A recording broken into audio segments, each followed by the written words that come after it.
அதாவது துல்ஹஜ் வந்து ஆரம்பிக்க போகுது இன்ஷா அல்லாஹ். துல்ஹஜ் முதல் 10 நாள் வந்து ரொம்ப முக்கியமானது, அல்லாஹ்வுக்கு விருப்பமானது, எல்லாருக்கும் தெரிஞ்சது தான் நினைக்கிறேன். முதல் 10 நாளுடைய சிறப்பு வந்து சொல்லுவாங்க, அல்லாஹ்வுக்கு வந்து இந்த துல்ஹஜுடைய முதல் 10 நாள் வந்து மற்ற எந்த நாள்ல செய்யற அமலை விட இந்த 10 நாள்ல செய்யற அமல் அல்லாஹ்வுக்கு விருப்பமானது. ரமலானும் உட்பட அப்படிதான் வருது.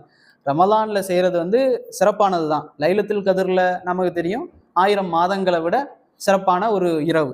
ஆனா நாட்கள்ல சிறப்பானது எது அப்படின்னு சொன்னா இந்த துல்ஹஜுடைய முதல் 10.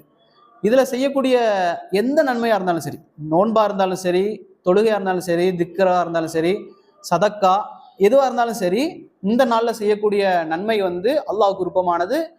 சஹாபாக்கள் கேட்குறாங்க, இது வந்து ஜிஹாதை விடைக்குமா அப்படின்னு கேட்குறாங்க. ஏன்னா சஹாபாக்கள் அந்த ஃபிக்கு அறிவு இருந்துச்சு. என்னன்னா இஸ்லாத்திலேயே பெரிய கடமை, அதாவது பெரிய ஒரு அமல் என்ன அப்படின்னா அல்லாஹ்வுடைய பாதையில போராடுவது, ஜிஹாத் செய்வது. இதை விடவுமா அப்படின்னு சொல்லி சஹாபாக்கள் கேட்குறாங்க. நபி அவங்க சொல்றாங்க, ஆமா, ஜிஹாது செய்வதை விட இந்த துல்ஹஜ் 10ல செய்யக்கூடிய எந்த நன்மை, 2 ரக்காத் தொழுகையா இருந்தாலும் சரி, ஜிஹாதை விட சிறந்தது. ஒரு ஒரு ஒரு ரியால் சதக்கா செய்றீங்களா, ஜிஹாதை விட சிறந்தது தான்.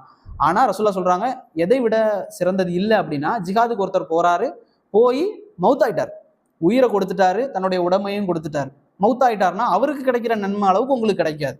ஆனா ஒருத்தர் ஜிஹாதுக்கு போயிட்டு மரணிக்காம திருப்பி வந்துட்டார்ல, அவருக்கு என்ன நன்மை கிடைக்குமோ அந்த நன்மையை விட உங்களுக்கு இந்த 10 நாள்ல செய்யக்கூடிய எந்த அமலுக்கும் நன்மை உண்டு அப்படின்னு சொன்னாங்க. அதனால முடிஞ்ச வரைக்கும் அந்த 10 நாள்ல நாம என்ன செய்யணும், பயன்படுத்தி கொள்ளணும். அதே போல குர்பானி கொடுக்குறவங்க தெரியும், உதுகியா கொடுக்குறவங்க வந்து துல்ஹஜ் முதல் பிறையிலிருந்து முடி அகற்றக்கூடாது, நகத்தையும் வெட்டக்கூடாது.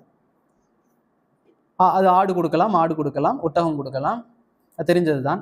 ஆடை பொறுத்த வரைக்கும் செம்பரி ஆடாக இருந்தால் அதாவது 6 மாதம், வெள்ளாடாக இருந்தால் 1 வருஷம், மாடாக இருந்தால் 2 வருஷம் வயசு பூர்த்தியாக இருக்கணும், ஒட்டகமாக இருந்தால் 5 வயசு பூர்த்தியாக இருக்கணும்.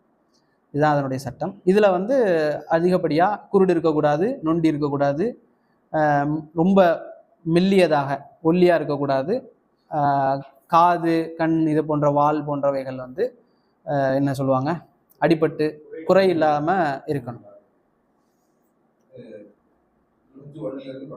ஆமாம், துல்ஹஜ் 1 பேரை பார்த்ததுல இருந்து